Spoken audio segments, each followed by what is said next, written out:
गेल्या अनेक महिन्यापासून कल्याण पूर्वेमध्ये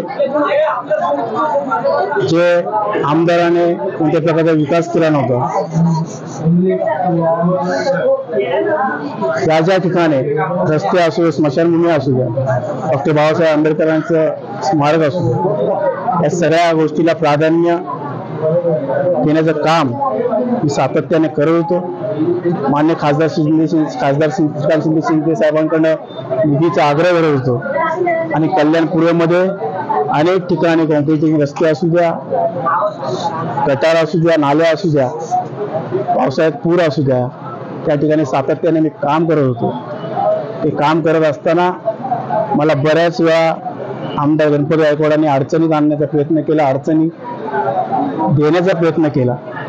त्यावेळेस कपिल पाटील साहेबांना मी कंप्लेंट केली, रविदादा चव्हाणांना मी सांगितलं. त्या लोकांनी उलटा माझीच समजूत काढली. माननीय मुख्यमंत्री साहेबांना मी सांगितलं की मला अशा पद्धतीचा प्रत्येक वेळी त्रास होतो. मुख्यमंत्री साहेबांनी सुद्धा मला सांगितलं की आपण युतीत आहोत, आपल्याला ऍडजस्टमेंट करावं लागेल. त्यालाही समजूत काढेल आणि ती कोणत्या प्रकारचं अनुचित प्रकार झाला नाही पाहिजे, आपण युतीत आहोत अशा पद्धतीचं मला सांगण्यात यायचं. मी जेव्हा काम करत असताना गणपत गायकवाड मला प्रतिस्पर्धी समजत होते, पण मी कोणत्या प्रकारचा स्पर्धक नव्हतो. मी कार्यकर्ता म्हणून, एक कल्याण पूर्वेचा सुजाण नागरिक म्हणून मला कल्याण पूर्वेची दशा, अतिशय खराब अवस्था असलेले रस्ते हे बघवत नव्हते, म्हणून मी ते कार्य करत होतो. प्रत्येक वेळी आमदार गणपत गायकवाड यांचा माझ्या बाबतीत रोष होता. मी कोणत्याही प्रकारचं व्यावहारिक बिझनेस करण्याच्या कारणाने सुद्धा काही ठिकाणी मी त्या ठिकाणी काम करत असताना सुद्धा समोरच्या लोकांना दम देणं, मला अडचणी करणं ह्या सातत्याने चालू होत्या. आणि त्याने शेवटचा हा जो शेतकऱ्यांना मी न्याय देण्याचा प्रयत्न करत होतो, त्या ठिकाणी अतिशय क्रूरपणे माझ्यावरती हल्ला केला. आणि आज मी आपल्या सगळ्यांच्या आशीर्वादाने, कल्याणकरांच्या मायबाप जनतेच्यामुळे मी आज आपल्या समोर आहे. मला अभिमान आहे की गोरगरीब शेतकऱ्याच्या बाजूने लढलो आणि त्यांच्या हितासाठी मी माझ्या अंगावर गोळ्या झेलल्या. त्याबद्दल मला अभिमान आहे, माझ्या परिवाराला अभिमान आहे. येणाऱ्या काळामध्ये शेवटच्या श्वासापर्यंत मी कल्याण पूर्वेसाठी, प्रत्येक अडीअडचणीसाठी, विकास कामं असू द्या किंवा त्यांच्या आरोग्य संबंधित असू द्या, शेवटच्या श्वासापर्यंत काम करेल असं या ठिकाणी मी आपल्या माध्यमातून नागरिकांना सांगू इच्छितो.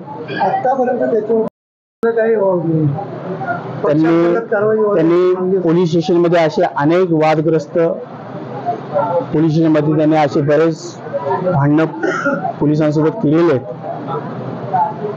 मला वाटतं तो मुळात बीजेपीचा मुळात ते कार्यकर्ते नाही आहेत. त्यांनी फक्त संधी साधून 2019ला इलेक्शन मतांसाठी बीजेपी मधून लढले.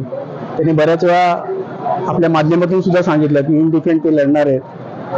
मला माहिती आहे बीजेपी चे हे संस्कार नाही आहेत. बीजेपी पक्ष हा सर्वसामान्यांसाठी आहे.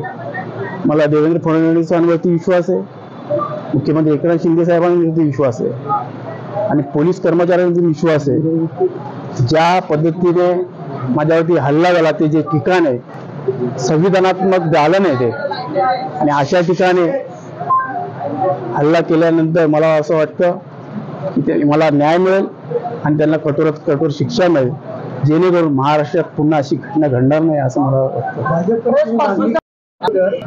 ते नेमकं काय प्रकरण होतं आणि दुसऱ्या दिवशी गणपत गायकवाड यांनी तुमच्यावरती फायरिंग केली? वारंवार सांगितलं मी, शेतकऱ्यांचे बिल्डर पैसे देण्यासाठी आग्रही होते, पण आमदार गणपत गायकवाड ते पैसे स्वतः बळकवण्याचा प्रयत्न करत होते. शेतकरी गोरगरीब असल्यामुळे त्यांच्यावरती अन्याय होत होता. माझ्यासारखा जेव्हा त्यांच्यासाठी अन्यायासाठी धावून गेल्यानंतर ही अवस्था माझ्यासोबत झाली. आपण सर्वसामान्य बाबतीत आमदार गणपती गायकवाड कशा पद्धतीचा क्रूरपणा त्यांनी दाखवला हे आपल्या सगळ्यांनी पाहिलंय.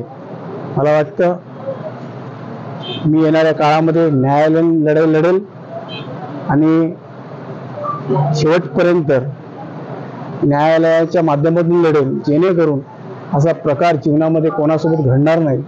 प्रत्येकाला परिवार असतो, तसा माझा सुद्धा परिवार आहे. माझा सुद्धा परिवार माझ्या एकट्यावर चालतो. तो आज उघड्यावर पडला असता, पण आम्हा लोकांच्या प्रार्थना, आशीर्वाद, माझ्या आईच्या आशीर्वादाने, माझ्या आई वडिलांच्या पुण्याने, मान्य श्रीकांत शिंदे साहेबांच्या प्रयत्नाने मी आज आपल्या समोर आहे. त्याबद्दल मी सगळ्यांचे धन्यवाद देतो.